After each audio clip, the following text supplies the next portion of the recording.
Thanks for coming in today. All right, good morning, everyone. Thanks for being with us. Looks like we have a full house today. We're going to test the HVAC system of ESD. It's Thank you working, trust me. for being here. It's 40 degrees in here about Yep.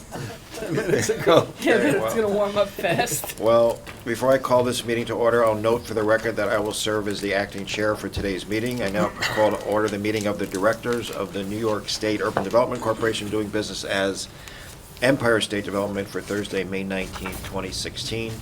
As noted on the agenda posted to the internet, we welcome public comment on the items on the following agenda. To ensure maximum opportunity for participation, speakers representing themselves may speak for up to 2 minutes each, and those representing groups may speak for up to 4 minutes, with one speaker per group. Speakers' comments may address only the items considered at today's meeting. At this time, I'll ask the directors whether anyone has any potential conflict of interest with respect to any of the items on the agenda. Are there any conflicts of interest? Nope. Thank you. Lastly, please note that when we turn to the project section of the agenda, we will continue the process of focusing on each region's strategic plan and to list the projects by region, and the vote will be taken at the end of the presentation for each region. As always, the directors have received the written materials in advance of the meeting and are free to ask questions at any time. The first item on today's agenda is the approval of the minutes of the April 21st, 2016 directors meeting. Are there any questions, comments, additions, or deletions with regard to the minutes? Thank you. Is there a second? Second. All in favor? Aye. Any opposed? Thank you. I just want to say a couple things before I ask Sarah to talk about Javits.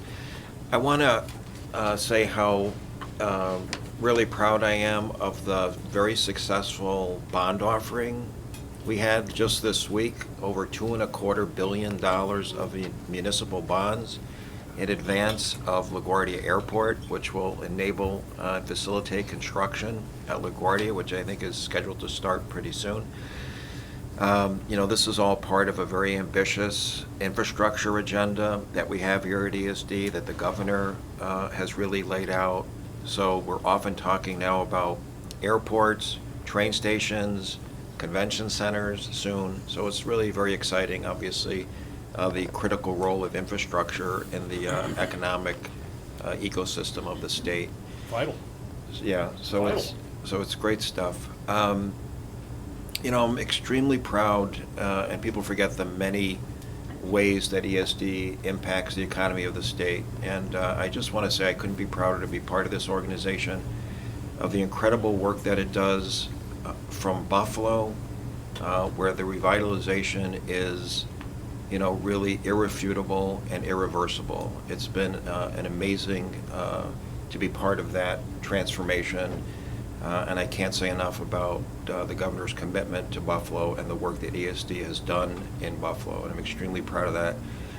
To Brooklyn, where we've recently had our most recent Global New York presentation at the Barclays Center, and we had several hundred people in attendance, and I think this was the 12th and final stop on the Global New York Whistle Stop Tour. That must have started west and ended east, but it was great as we continue to enable companies to advance their exports. Some companies need help getting readying themselves for export. Some companies need help just expanding the export opportunity, and that focus on tradable sectors, exporting goods and services, importing dollars and jobs is obviously an important component of our strategy. So as I travel around the state, I'm happy to say that there's great momentum in the economy in all the regions of the state, and the number of times that somebody will say to me, we're the next Buffalo or we're the next Brooklyn, is remarkable, and I'm proud to have roots in both of those places. So No conflict of interest there. Anyway, with that, I'll ask Sarah St. Amant to present an item relating to the Jacob Javits Convention Center. Sarah. Great, thank you, Howard. Today, we are coming to the board for affirmation of modification to our general project plan for the Javits Center. In July 2006, CCDC and ESD adopted a general project plan for the renovation and expansion of Javits. The approved project contemplated the expansion program we intend to pursue today through a design-build-delivery method, including a ballroom, meeting room space, additional expo space, and a multi-story parking facility. The 2006 GPP also contemplated the sale of 2 development parcels and had indicated the proceeds from such sale as a funding source for the planned expansion. Since that time, we moved ahead with the renovation plans for Javits, but put on hold the expansion until now, based on the funding sources that we had available at that time. Since the adoption of the 2006 GPP, the contemplated design of the expansion has been made more efficient, both in terms of the expo space and the truck marshaling space. We've also decided not to sell the development parcels. The project will instead be funded through a $1 billion appropriation, cash on hand, and a bond issuance. The entire renovation and expansion was included in a final generic EIS in 2004 for the extension of the 7 subway line. In 2006, in connection with the project that was approved at that time, staff prepared a technical memo that concluded that no supplemental EIS was needed. In order to adequately assess whether the proposed modifications today would not result in any adverse environmental impacts, ESD had a new tech memo prepared. Our environmental consultants have concluded in this technical memo that a supplemental EIS is not warranted and no further environmental review is necessary. Today, we are requesting that the directors affirm the proposed modifications and make a determination that the proposed modifications would not require further environmental review. Yesterday, I should mention, the CCDC board confirmed this as well, approved this as well. Thank you, and I'm happy to take any questions. Great. Any questions from the directors for Sarah? Yes, Joyce. What are the plans for the block between 33rd and 34th Street? Right now, that will remain the truck marshaling yard until the expansion is complete, at which time we can use the new truck marshaling facility. But at this time, we have no plans for development on that site. Has the time frame changed? No, we are intending to issue an RFP sometime in June for the design build contract, and we're in the market right now with an RFQ. So we're moving quickly. Wow. You know, it's amazing, you talked about infrastructure. We've got a big hospital project up in Poughkeepsie. It's being impacted by all the work that's being done down here, because all the building trades are coming down here, because the place is booming. Many of it, there's Tappan Zee, the Atlantic Yards, the Hudson Yards, all the stuff we're doing, the Farley Post Office building, now Moynihan Station. And then this thing coming on.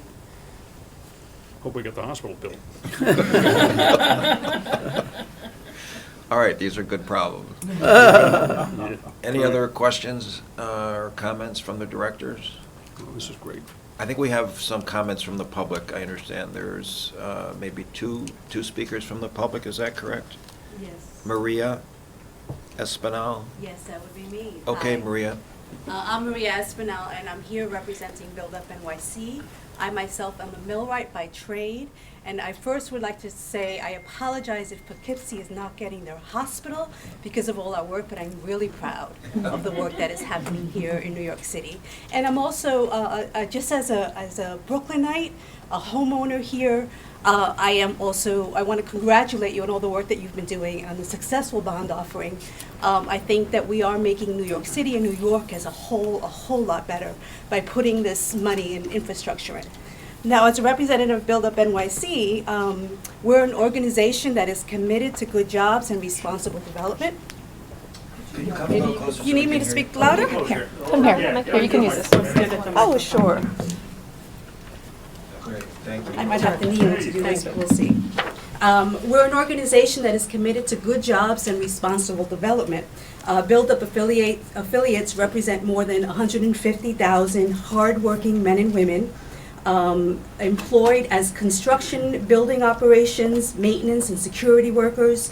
We have worked hard to make the jobs safe and establish standards so that the workers and their families have good middle-class wages with meaningful health, retirement, and training benefits. As many of you may know, construction is one of the most dangerous jobs there is in the state of New York. And state-approved training and apprenticeship programs prepare construction workers on how to work safely and do a quality job. The employers who participate in these programs share a commitment to job safety and to labor management cooperation and labor harmony. Good jobs drive a strong local economy and reduce dependence on important social safety net programs. We all do better when working people are paid family sustainable wages. Last month we came before you in support of the Empire Outlets Project, a project which will provide good jobs and real community benefits for the North Shore, Staten Islands, and New York City as a whole. We urge you to support the development as a wise use of our tax dollars. Previous to that, we came before you and urged you to support the proposed development in Pier 6 in Brooklyn Bridge Park, another project which will provide good jobs and affordable housing, a space for 75 kids to have a pre-K and community access space. We urge you to approve the development as another responsible development and continue to urge you to take action on Pier 6. But today we are here in support of the Jacob Javits project. The expansion project is vital for New York. New York needs a world-class convention center, and the time is now to expand and upgrade the Jacob Javits Center. As we understand it, the proposal to add 1.2 million square feet and modernize the Jacob Javits Center will create 4,000 full-time jobs, 2,000 part-time jobs, and 3,100 construction jobs. These will be safe, good jobs that will allow thousands of families to have good wages, health insurance, and real retirement benefits, increasing the consumer spending power and significantly to New York. The mission of Empire State Development is to promote a vigorous and growing state economy, encourage business investments and job creation, and support diverse, prosperous local economies across New York State through the efficient use of loans, grants, tax credits, real estate development, marketing, and other forms of assistance. We urge you to support the Javits Center expansion and the proposal on Pier 6 as well that has been before you for the past few months. Thank you very much for your time. Okay, thank you, Maria. Tiffany?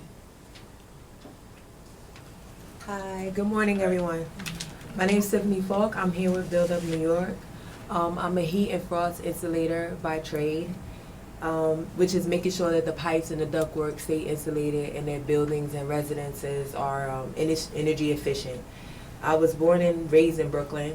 I'm also a U.S. veteran.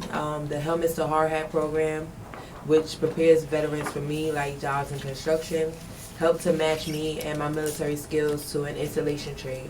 I first started as a field apprentice where I was able to work under a mechanic who guided me on the job. At the same time, I took classes to develop my skills and I learned to work safely.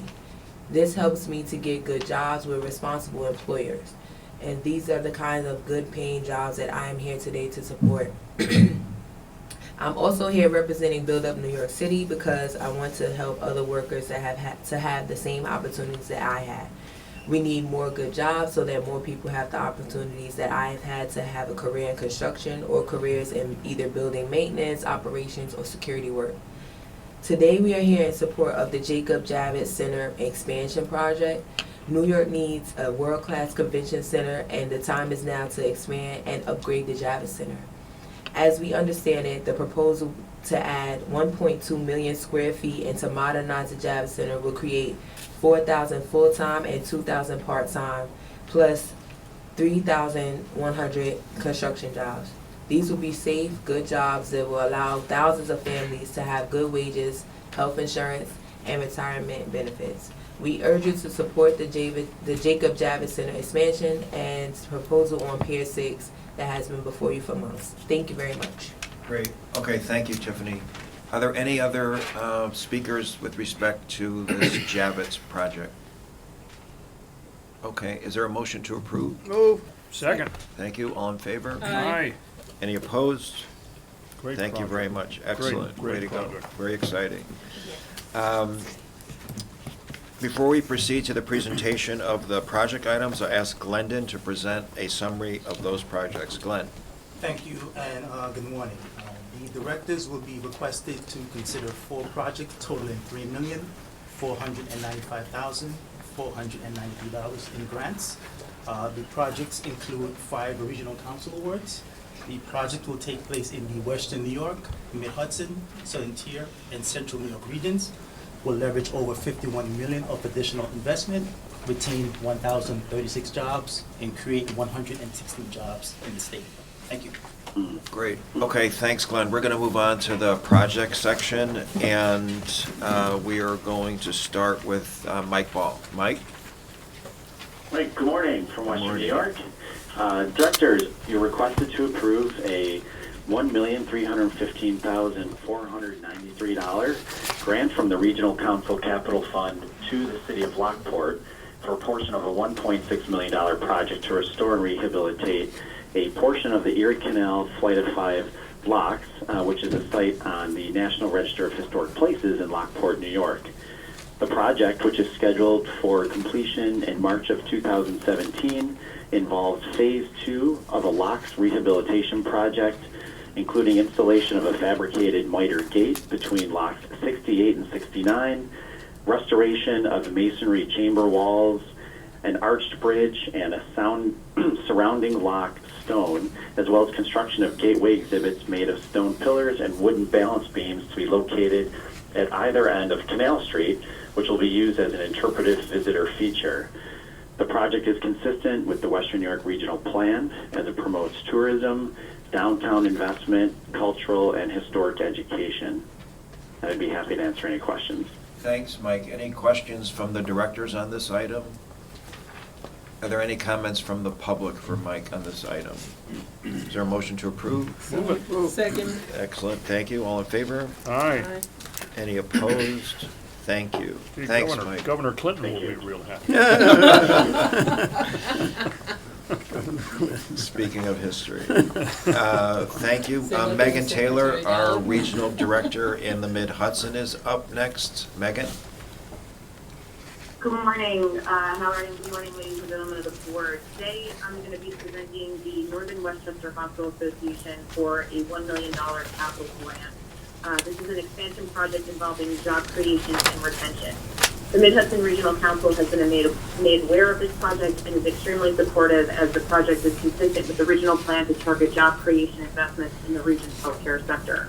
With this capital grant, the grantee will renovate an existing 17,000 square foot shell above its new emergency department to modernize its surgical services department in the town of Mount Kisco in Westchester County, creating 116 net new full-time permanent jobs and retain its existing New York State workforce of over 1,000 FTEs.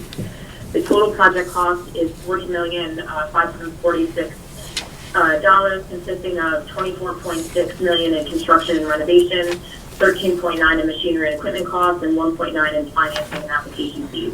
ESD awarded the company regional council capital grant of $1 million to assist in the financing of the project, and Northern Westchester has informed ESD that they have completed the construction and renovation phase of this project in March of 2016, and they will be submitting the documentation to that effect to receive their first disbursement of $500,000 per the terms of the incentive proposal.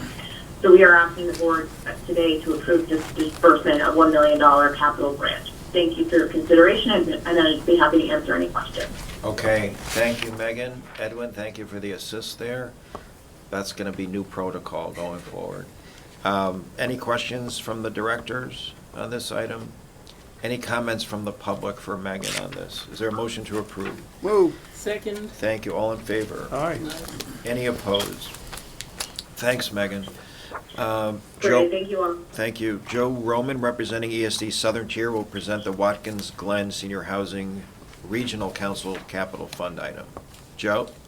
Yes, great, thank you. The directors are requested to approve a grant of $900,000 for the Watkins Glen Senior Housing Capital for a portion of the cost of the acquisition and renovation of community space located at the former middle school in Watkins Glen. Middle school is at the heart of the downtown area, and it's a great renovation project for the community. The renovations will include the repurposing of existing classroom space in the one and two bedroom apartments for low-income seniors.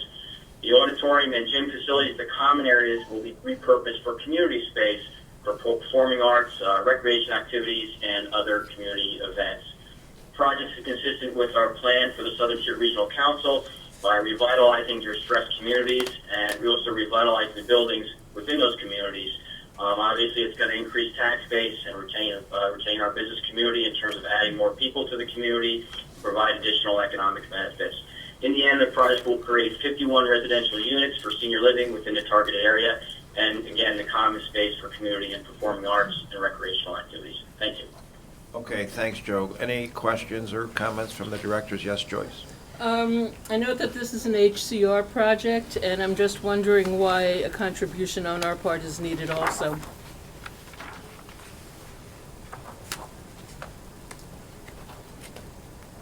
Did you hear me? I'm sorry, I didn't hear the question. Joe, the question is, senior housing is typically HCR. What was the circumstance that warranted ESD's involvement or the regional council priority project involvement, or whichever? Oh, okay. No, that's a great question. Yes, this project has a pretty large finance package involved with it. Renovation of these old schools take a tremendous amount of money. The total project cost, as you know, is about $14.3 million. And a lot of these cases, you pass together a variety of sources of financing. So, for example, HCR is involved in this project with $5.7 million, 40% of the project cost. The ESD grant was needed for the common space to make the performers work at $900,000. And again, looking at the budget, there's a historic tax credit. The Housing Trust Fund is in there. The private sector financing is much less limited in these cases. There is some, but it is really a patchwork of public sources just to make the performance of the project work. Other questions or comments? Any comments from the public? Is there a motion to approve? Move. Second. All in favor? Aye. Any opposed? Thank you, Joe. Thank you. Simone Bethune will now present the Market Grant Program and the Regional Council Award Projects Consent Calendar. Simone. Thank you. I'm going to be presenting the next two awards on the agenda in the Market New York and Regional Council consent categories together because they fund the same project. The directors are requested to approve two capital grants from the Market New York and Regional Council Capital Fund to the Milton J. Rubenstein Museum of Science and Technology, or MOST. Both grants were applied for and awarded under Round 3 of the Central Regional Council Capital Fund CFA process. ESD's total assistance will comprise $280,000. MOST is a nonprofit corporation founded in October 1979 and today serves as the preeminent science and technology center in the 5-county central New York region, inspiring all generations through hands-on education and entertainment. These grants were used to fund the creation of an interactive hands-on exhibit to accompany fact-filled panels and a video screen showing a countdown to the end of oil. MOST contracted with Midwest Studios to construct and create the exhibit, which was completed in December 2015 at a cost of $600,000. And I'll take any questions. Any questions from the directors for Simone on these items? Any comments from the public on these items? Can I get a motion to approve both items? Is there a second? Second. Thank you. All in favor? Aye. Any opposed? None. Thank you, Simone. Lindsay will now present a New York State Innovation Venture Capital Fund item for the director's consideration. Thank you. Good morning, everyone. The New York State Innovation Venture Capital Fund is requesting approval of a $500,000 investment in AgriList. Can you and just get that closer? Sure. Thanks. Better? Great. Okay. The New York State Innovation Venture Capital Fund is requesting approval of a $500,000 investment in AgriList, an agriculture technology startup based in Brooklyn. AgriList has developed a farm management software platform for indoor growers. The platform assists growers with planning their growing cycles, collects and analyzes farm data, and provides recommendations based on this data to help growers maximize their crop yield. AgriList provides a clear advantage over typical indoor farm management methods such as Excel spreadsheets, pen and paper records, and decision-making based on intuition. AgriList is based in the NYC Acre Incubator at the NYU School of Engineering in the MetroTech Center in downtown Brooklyn. The company is also working with the Controlled Environment Agriculture program at the Cornell College of Agriculture and Life Sciences to develop its software platform. and a Cornell professor from that program recently joined the company's advisory board. The company is raising a total of $1.5 million in seed funding, and the security being issued is a convertible promissory note that will convert into shares of preferred stock in the company's next equity financing. Happy to answer any questions. Great, Lindsay, thank you. Any questions from the directors? Yeah, yes, Derek. The other investors, is there any private money involved in this, or is it all sort of government money? Sure, we do have a private matching requirement of 2 to 1. Okay. So there's private money coming in, yeah. Other questions? Yes, Joyce? Yeah, so who's the GP for AgriList? The general partner? This is Who owns the company? It's a corporation. It's a corporation owned by... Currently, the stockholders are the CEO and her co-founding team. But it's not a publicly traded company? No, this is a privately held company. And does the university benefit from this? Financially, do they have an interest in it? Not that I'm aware of.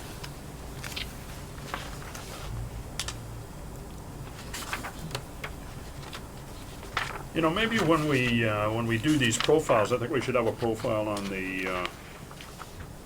the ownership, the sponsoring entities that are behind this in addition to us. I think that Derek and Joyce pointed out 2 aspects of this that I think would be illuminating, if nothing else. Sure. The other thing on this is a $100 million fund. That's a lot of money. Who's following it from here? Is there any one person that's following all of these investments? Yes, the venture capital program reports to myself, and then I report up through to Jeff Nordhaus, and we put together a report on our yearly activity and our cumulative investment activity. And maybe sometime we might want to do a kind of a dive on, hey, these are all the ones we're doing, here's how they're doing.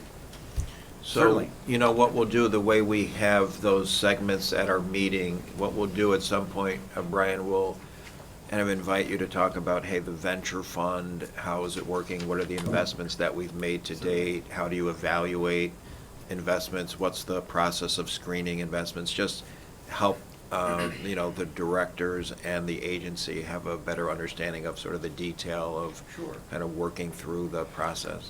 I mean, as a quick general overview as it applies to this investment, we invest alongside the private sector. We look for the private sector to lead the rounds of financing, and we look to support their efforts. And in all cases, we require that it's $2 of private sector money for $1 of our capital. Well, I think what we're asking for is, okay, that's great. Who are we in bed with? You know, we don't have to have the social security numbers or anything. We just, you know, Right. Who's involved? Are they involved in the day-to-day operation of the entity? We can provide more detail on that. Just a little more color to it. Not to be a deep dive, but just give us a little more of a feel for it. Because it is kind of a vacuum here that we're talking about on this one and the other ones. Although the other ones seem to be a little bit more detailed in this. Granted, it's a small number, but, you know, the devil's in the details on all this stuff. We could provide a little more detail on the co-investments. Yeah, for thanks. certain. Thanks. And then sometime let's do a dive on how we're doing on them. Yeah, I think that the report that Howard suggested should also include an analysis of the financial progress of the firm, whether or not, how it's growing, whether it's growing, what its revenues are, what are its projections, etc. When is it expected to break even, assuming that it's not? Right. Okay, understood. Yep. Yeah, good, thanks. Excellent. Any other questions or comments from the directors? Any comments from the public on this item? Is there a motion to approve? Move. Second. All in favor? Aye. Aye. Any opposed? Thank you very much. Thank you, Lindsay. Ed Mazinski will present the non-discretionary projects consent calendar. Ed? Good morning, Howard and the directors. Non-discretionary projects refer to those listed in the New York State budget that enhance the state's communities through cultural, educational, research and development, and civic organizations. These projects originate from the governor, assembly, or senate and ESD is named to administer the funding. ESD does not select the recipients of funding. This month, there are 2 projects for your consideration. The first, Onondaga County Revitalization Project Capital, is executive sponsored and is a continuation of infrastructure work for this county that the directors approved last month. This is a $5,717,700 capital grant to Onondaga County for 4 separate projects, which are identified and lined out in your materials. Located in the village of Salve in the vicinity of the New York State Fairgrounds and Onondaga Lake. The projects include a mixed-use development, construction of new homes, a revolving loan fund to finance home and rental property improvements, and commercial facade renovations to up to 15 properties along the commercial corridor. This effort will contribute to the economic revitalization and quality of life of the village of Salve and spur additional development in the area near Onondaga Lake, the Lakeview Amphitheater, and the New York State Fairgrounds. The projects are expected to be completed at the end of 2018. The second project, Adirondack North Country Association Working Capital, is Senate-sponsored. This is a $350,000 working capital grant to the Adirondack North Country Association, known as ANCA, a North Country Economic Development entity, for its program and operating costs. Principally, it will cover the operations of its programs in advocacy, clean energy, local economies, and capacity optimization. ANCA covers a region of 14 counties that exceeds ESD's North Country region. This project will be completed at the end of this year. Thank you very much. I'd be happy to take any questions. Okay, thanks, Ed. Yes, Joyce. Would it be possible for us to know the who the developers are for these properties, for these projects? Who is undertaking, who owns them, who's undertaking the development? Ed, did you hear the question? I'm sorry, no, the sound system is not hearing that. No, I did not. I apologize, I don't have a microphone near me either. Sorry, the question is, the developers, can we identify the developers on these projects? The Onondaga one is the only capital one. I would have to get back to you on that and find out if anyone's been selected yet for the individual projects, but I don't have that information. It looks like a community development organization that is undertaking that, and then a number of the buildings, which are facade improvements, are, I think, private, each individually privately owned. So I don't know that there's an overall developer. Right, but that's why I'm asking for each of them. We should know who for each of these, we should know who the developer is, whether it's a community developer, whether it's a private developer, who the private developer is. Okay, do you... I think that's reasonable, but it is county-owned property, and what they're doing is they're turning it over to the way it's written, they're turning it over to private developers to get it going, and this kickstarts it. I do believe these aren't all county-owned properties, but it will be turned over to either developers or contractors. As I said, I don't have that information. We can make sure to send that along and get you that answer. Does anyone know if the timing of this requires approval today, or can we? The reason we brought this, they are about to start these, is the reason that we brought it to the directors. Again, there will be continuing through the end of 2018. I don't know exactly at which stage, but they're about to launch these. I'm not sure they've actually been begun, but they may have selected some of the, the companies. I don't know. I don't know either, the timing. Well, the grants are to investors and current owner occupants.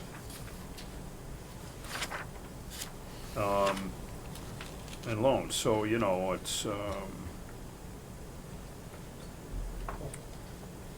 looks pretty, This will be, pretty overseen. diffuse in my opinion. Yeah, yeah. Is that Onondaga County, yeah, Onondaga County and its engineers will actually be the overall developers and oversee the project. But they will select individual, parties. But Onondaga County is leading this effort. Right, right. Yeah, Edwin, I'm going to ask Edwin to just add Sure. some So Howard, commentary. the project manager just fed me a little information. The project has not yet started. We can certainly gather that information for you, and if it's at the board's discretion, if they want to hold off on making any. Well, it looks like a majority of it is owner occupants and both loans and grants, non-developers. So it's kind of like the people that are living there are going to get these grants to improve their facilities. some of them, Yeah, there's a couple that Yeah. are private, but most of it is, the majority of it, over 60% is current owners and the county. So, Somehow I think that makes a little bit of a difference. no, it does if it's owner occupied. My concern is just if there, for that portion of it which is private development or is being done by private developers. I don't want to hold up the project for that, but it would be helpful when we look at these kinds of projects if we in fact do know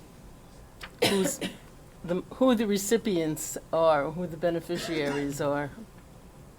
So in this instance, I will vote to approve it, but in the future, I think that the board should be informed as to who is receiving the funds. So we can certainly add that in.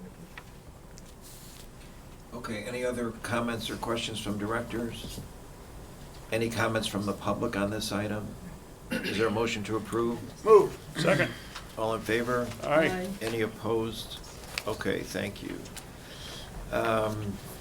Let's see.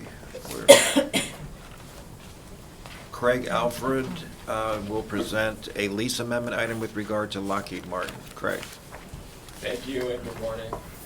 ESD owns some real property in Onondaga County, New York. It's about 180 acres and numerous buildings on top of the land.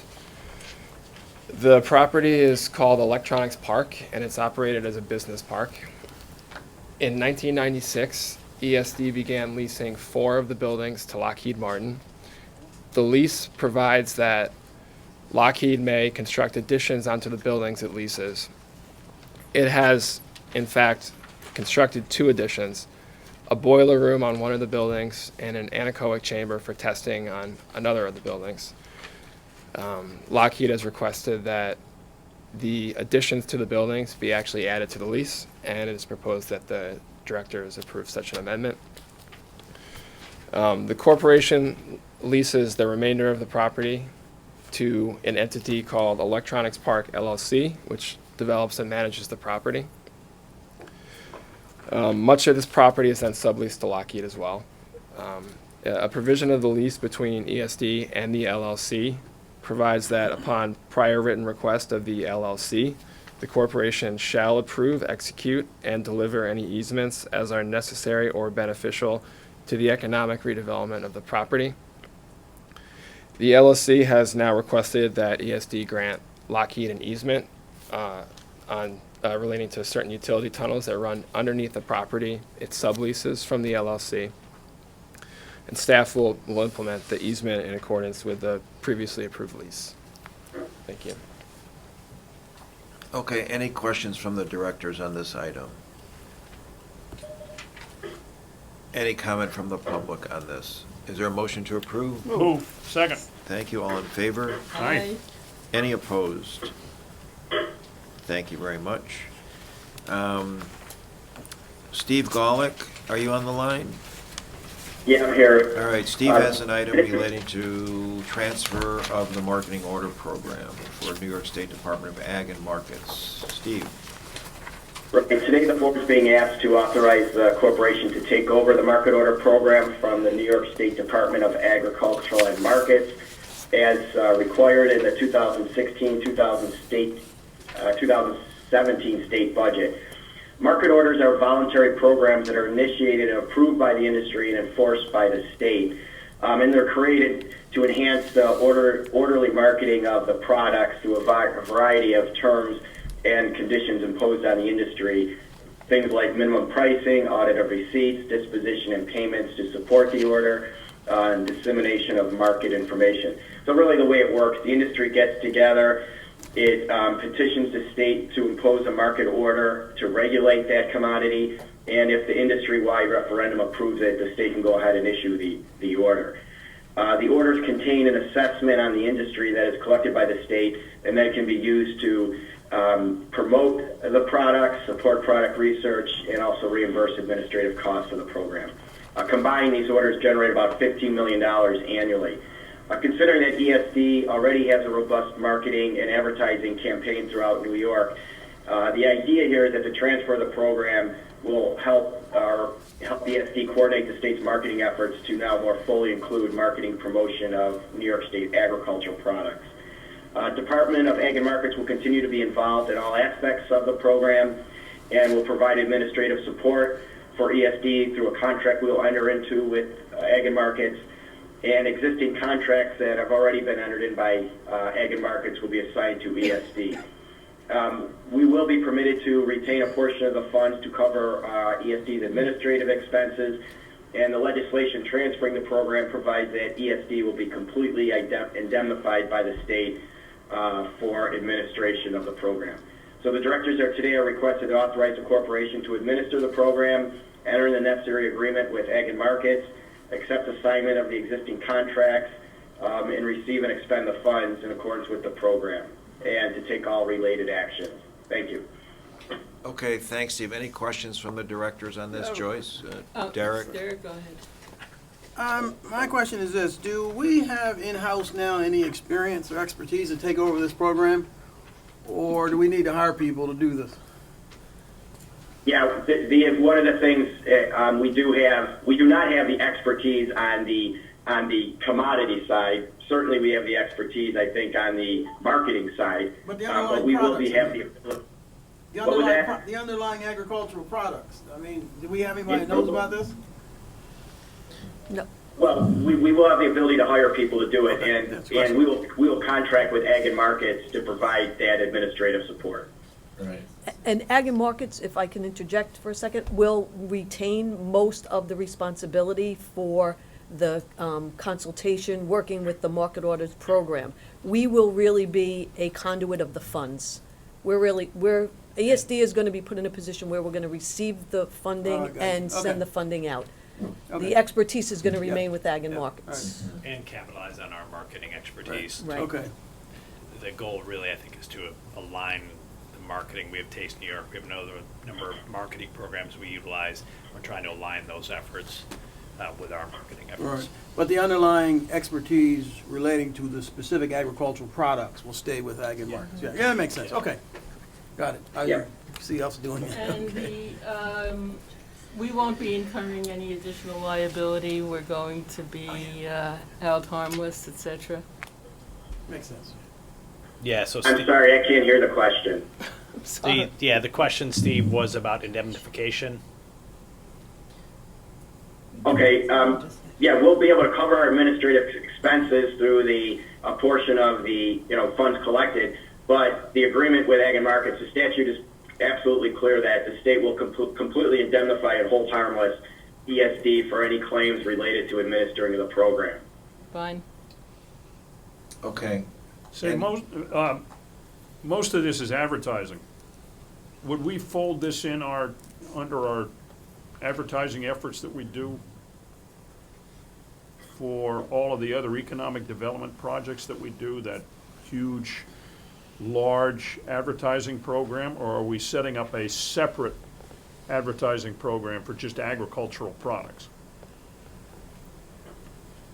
I think right now it's going to be separate because we're going to be taking over the existing contracts. but in a year or two, it's certainly possible that we can kind of roll this into our other things. That'll depend on, you know, industry needs, industry input, things like that. Yeah, because you know, it's about 15 million bucks of advertising. And granted, it's for ag products that are, I'm assuming that it's advertising New York grown and raised apples. I don't know why the cherry guys are in for so little. We don't grow too many cherries. I don't. We'll look into that. You know, but Should but we be improving the cherry industry in New York? but the largest thing is for the dairy, which I'm all in favor of, but for a lot of reasons. One of which is I live next to a dairy farm, and I want it to continue to be a dairy farm. And you like Greek yogurt. And right, but the thing is that if we're going to be separately advertising New York ag products, there is I've seen it in other states, the effort to promote locally grown products is a different type and style of advertising. It takes a little bit more sophistication to promote ag products that are grown in a specific state. And the reason why is 1 quart of somebody's milk from Wisconsin is the same as somebody's from Pennsylvania. But I guarantee you, in Wisconsin and in Pennsylvania, they market their ag products, you know, grown, made, raised, you know, brewed, whatever, in their state. And I think that if we're going to take this thing over, let's understand that there's a level of sophistication for ag products if we're marketing them as a New York State product, that we've got to make sure that we start getting that on all the co-ops where they bottle specifically the dairy stuff. It's got to be the co-ops that cooperate with us that it's New York ag product, it's New York dairy product. Because otherwise, this $10 million is going into for milk especially, because I know more about it, that it just goes into the ether. And it doesn't necessarily assist the New York dairy product, dairy farmers that we're trying or we're purporting to help. So I think, who's heading this up? Who's heading this advertising project up? Well, the marketing currently is Rich Newman, who runs our marketing program. Is who? Rich Newman. He presented it, I think, last month. In our ESD? In ESD? At ESD, yeah. Mm-hmm. Okay, well, he's got to understand that this kind of marketing of ag product is a different deal than, than tourism. Tourism, you can't, the Lockport, where the Erie Canal is, okay, everybody understands that. But milk, it's kind of, okay, we've got to put a stamp on a bottle, grown in New York. It's got to put a stamp on a package. There's even stickers you can put on every apple. It's got to be it's got to be a little bit more. Everybody's got to be a little bit more on the edge of their seat when you're talking about ag products, okay? Because otherwise it's a complete waste. I think that was part of the reason why this was being transferred, and we have definitely been doing a Made in New York campaign, working with ag markets, right. And so there was a sense that this is kind of happening over here, and these other events. So yeah, if we can do what we do for dairy product that we're doing for maple syrup, for instance, or beer, or yogurt, that'll be perfect. That kind of intensity is important to us. Yeah, because the market for these products, for Made in New York dairy, Made in New York agricultural products, I mean, I'm sure you're aware that there's the whole new thing in the food industry is the restaurant business is locavore, and promoting and using local products that don't have to travel for, and that's very, very different, as Rob points out, from the kind of advertising, the kind of marketing we usually do. Yeah. So are we equipped, and how are we, or will we be gearing up to do that kind of marketing in addition to what our normal marketing efforts are? Yeah, we will ease into the transition from the current way that these programs are run to ensure that we don't cause too much disruption among the industry. But the goal here is to do exactly what you're saying, more aligned, more coordinated, more focused marketing. But again, it's working with the industry, working with ag and markets. This is an area that we don't just want to come in and say, okay, we know everything, we're taking over, Right. and we're going to ease into it and make sure we work closely with the industry. That's exactly my point. Yeah. If we don't know everything, we got to understand it. Right. Because this is a lot, granted, with the, the kind of degree of infrastructure we're putting in, that's what makes this a little bit more difficult to kind of track and follow. You build a building, you refurbish a middle school for senior housing, you can follow that. But this kind of thing, it's got to be, like I said, somebody's got to be on the edge of their seat to make sure that this is done right. Otherwise, it's a complete waste. And it's got to be done with, appropriate stickering, packaging, and that kind of thing. And remember, of all of these things, milk, from cow to spoilage, 6-7 days, so it's a perishable product. So we got to make sure that, that's taken into account. Yogurt lasts a little longer. What about goats? Enough said. Okay. Well, So all right, well, we seriously, hit a nerve. Perhaps when I want us to succeed. you've developed the program, a marketing plan for the products, it could be brought back to the board just as an information item. Sure. And this really is a continuation of a focus that has been a focus of the governors for some years, the Taste New York program, focused Sure. on Yeah. selling, marketing, and merchandising made in New York products. And to your point on the craft beverage industry made locally, that industry has grown by 300% and 400% just in absolutely. recent years. Just by virtue of really empowering the industry and getting, changing the regulation to enable more local production. So they're all great points.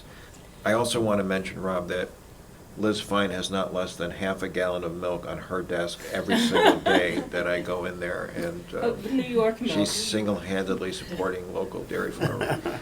I'll bring you some goat milk, which is even better.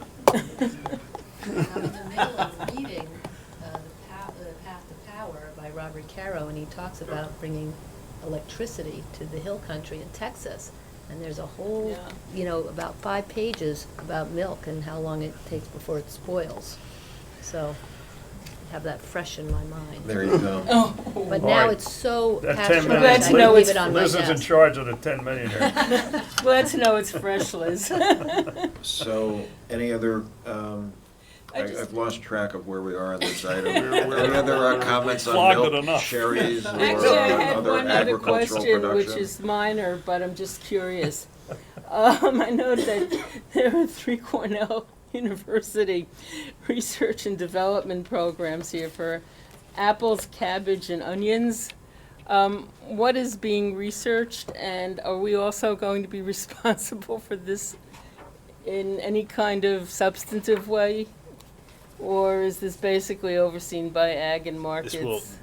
Those portions, I think, will very explicitly remain overseen by ag and markets. But again, these are driven by the industry in consultation with ag and markets.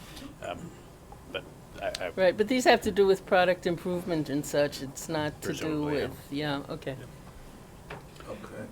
If just a little history, during the earmark days, there was an earmark for several millions of dollars to study growing of grapes. Everybody remember that one? That was the Cornell Geneva research station to grow grapes. And they were making fun of it. There is grapes being grown in every single state in this country now to make wine. Wine comes from grapes. So as these short-sighted, grandstanding politicians talking about this grant for grape growing, they didn't realize the not only the economic impact, but the lifestyle impact of what they're talking about. Kind of typical, but that goes to show you. And this is part of the research stations that Cornell does. Cornell does probably more ag research than any other university in the world. So this is just a small part of it. And Michigan State, I just want to say. Wow, Texas and Michigan State in one meeting, I think. Okay. Any Not other, as good as New York. any other Sorry. comments or questions? Before I ask to adjourn, I just want to introduce Jennifer Smith. We're here representing DFS, and Maria, thank you for being here. I think you have a sense of the wide-ranging topics that we cover here at ESD. So we just have to wrap I don't up the think we can motion. get a Yeah, we have vote to on the take the item, vote Howard. on the item, on the, We have to the vote on ag and this. market item. didn't We have to Okay. vote on this. Yep, I got it. Oh, I move. Yeah. Second. All in favor? Aye. Any opposed? Okay. Did we get samples? Thank you. Approved. Is there a motion to adjourn? Move. Thank you all for your Thank time. you. Very appreciated. It's probably 8 days.